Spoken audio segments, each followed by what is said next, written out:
പുഴുവായി വന്ന പരീക്ഷിത്തിനെ കൊന്ന തക്ഷന്റെ കഥ അറിയാമോ?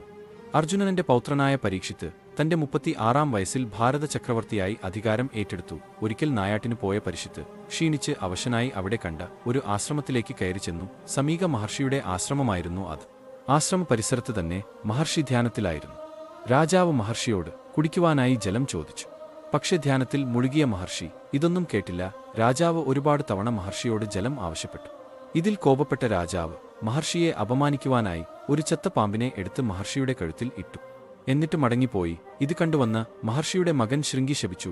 ഇത് ചെയ്തത് ആരായാലും തക്ഷകന്റെ കടിയേറ്റ് 7 ദിവസത്തിനുള്ളിൽ മരിക്കുമെന്ന്. ധ്യാനത്തിൽ നിന്നും ഉണർന്ന മഹർഷി നടന്ന കാര്യങ്ങൾ എല്ലാം അറിഞ്ഞു. മകന്റെ ശാപത്തിൽ അദ്ദേഹത്തിന് മനസ്താപം തോന്നി. ഇക്കാര്യം രാജാവിനെ അറിയിച്ചു. കൊട്ടാരം ഒന്നാകെ സ്തംഭിച്ചു.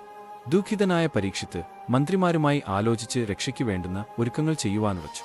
ഒരു ഈച്ചയ്ക്ക് പോലും കടക്കുവാൻ കഴിയാത്ത സുരക്ഷിതമായ ഒരു മാളിക പണിയിച്ച് അതിലേക്ക് മാറുവാൻ തീരുമാനിച്ചു.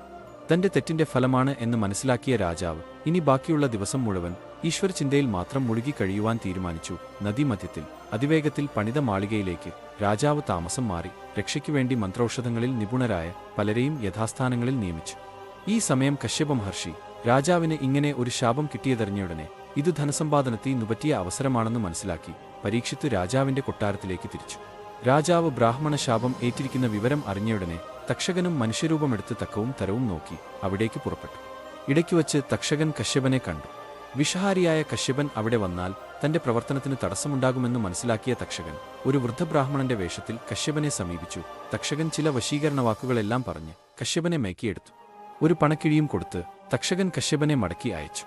7-ാം ദിവസം രാവിലെ രാജാവിനെ ദംശിക്കുവാൻ തരം നോക്കി തക്ഷകൻ ഹസ്തിനപുരത്തിലെത്തി. ഒരു മാർഗവും കാണാതെ വന്നപ്പോൾ തക്ഷകൻ തന്റെ നാഗങ്ങളെയെല്ലാം ബ്രാഹ്മണവേഷധാരികളാക്കി പലവിധ കാഴ്ചദ്രവ്യങ്ങളോടുകൂടി രാജഭവനത്തിലേക്ക് പറഞ്ഞയച്ചു. അവർ കൊണ്ടുപോയ പഴങ്ങളിൽ ഒന്നിൽ ഏറ്റവും ചെറുതായ ഒരു പുഴുവായി തക്ഷകൻ ഒളിച്ചിരുന്നു. ബ്രാഹ്മണരെ ദ്വാരപാലകർ തടഞ്ഞു. അവർ കൊണ്ടുവന്ന ഫലമൂലാദികളെ സ്വീകരിച്ചു. അതിൽ നിന്ന് വലുതായ ഒരു ഫലം രാജാവുമെടുത്ത് ഭക്ഷിക്കുവാനായി കീറിനോക്കി. അപ്പോൾ അതിൽ കണ്ണുകൾ രണ്ടും കറുത്തും ഉടൽ അശേഷം ചുവന്നും ഏറ്റവും ചെറുതായ ഒരു പുഴു ഇരിക്കുന്നതുകണ്ട് രാജാവ് അത്ഭുതത്തോടുകൂടി മന്ത്രിമാരോട് ഇങ്ങനെ പറഞ്ഞു: അല്ലയോ മന്ത്രിസത്തമരെ, സൂര്യനിതാ അസ്തമിക്കുന്നു.